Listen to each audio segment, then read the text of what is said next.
The Emperor Nero. He fiddles while Rome burns.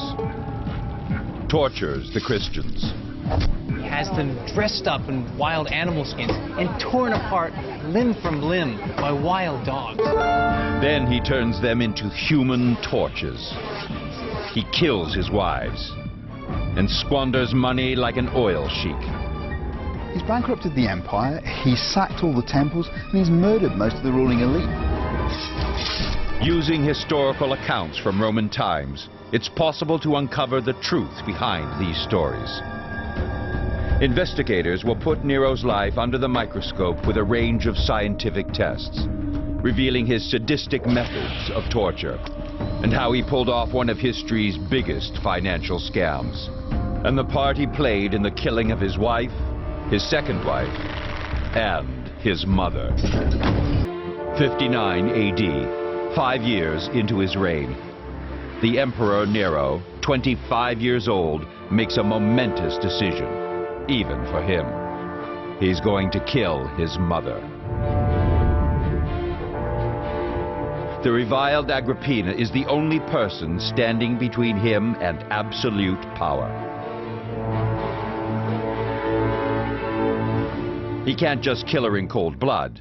That'd be too much, even for a Roman emperor. Historian Darius Aria has come to visit the scene of the crime.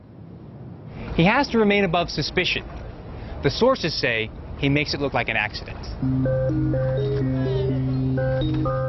According to the historian Suetonius, Nero plans to bump Mom off with a booby trap and make it look like an accident. It's supposed to happen here, in the Bay of Naples. Nero invites his mother down from Rome to the festivity of Minerva. It's the perfect cover. And he greets her as she arrives in Baia with great fanfare. And puts her in a boat, a craft specially made just for her to view the festivities from. This boat is special because it's rigged. This sounds like a far-fetched story out of a James Bond movie. The story goes that the boat is rigged with a lead-weighted canopy to fall on Agrippina, crushing her to death. But dropping the canopy at the right time will require a release mechanism, and a team of Confederates frightened by Nero into keeping their mouths shut.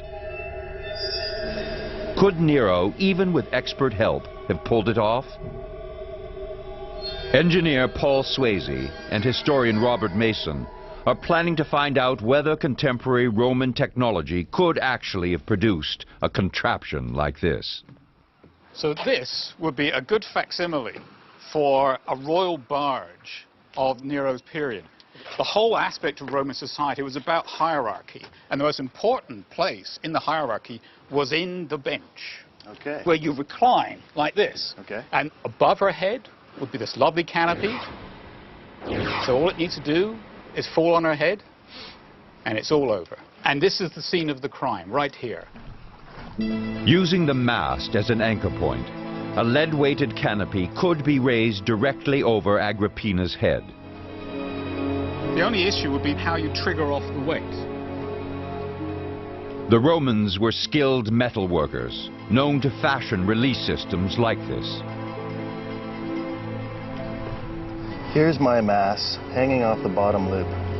Here's my point of contact connected to a loop looping around the nose. This slight negative arc holds our loop in position, and when levered from the top,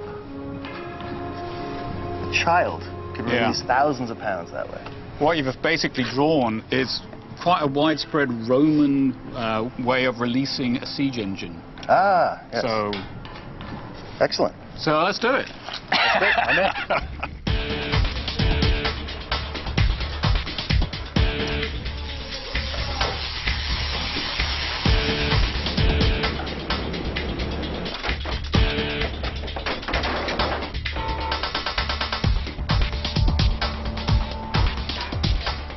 That's the release system. Now for the canopy.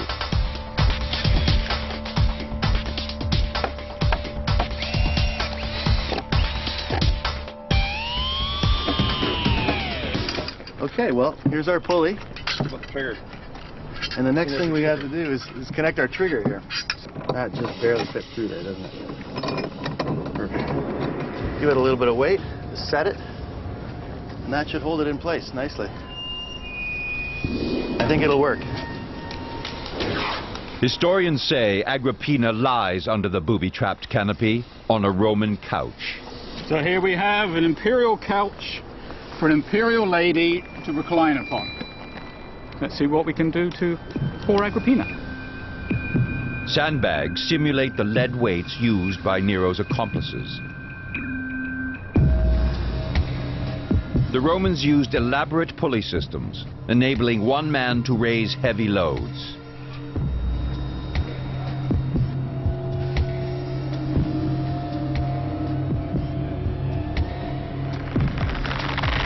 It's showtime.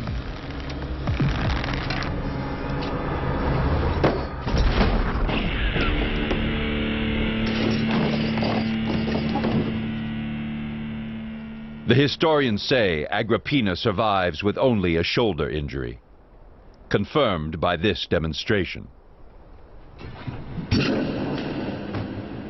That's all the damage it probably would have done to her. The ends of the bench would have stopped her from being more injured than she was.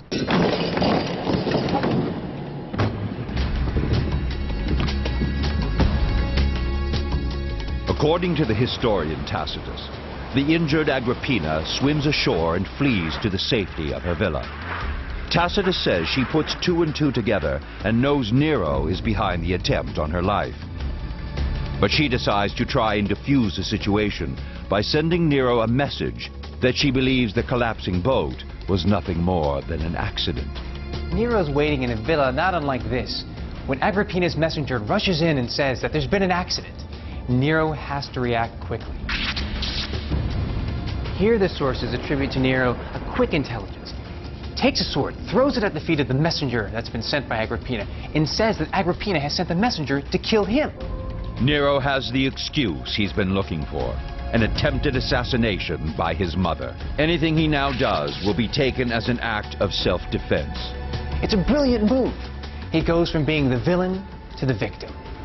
Nero sends his Praetorian Guard to Agrippina's villa to finish the job. Agrippina bares her stomach and tells the guards to strike her in the womb that gave life to her killer.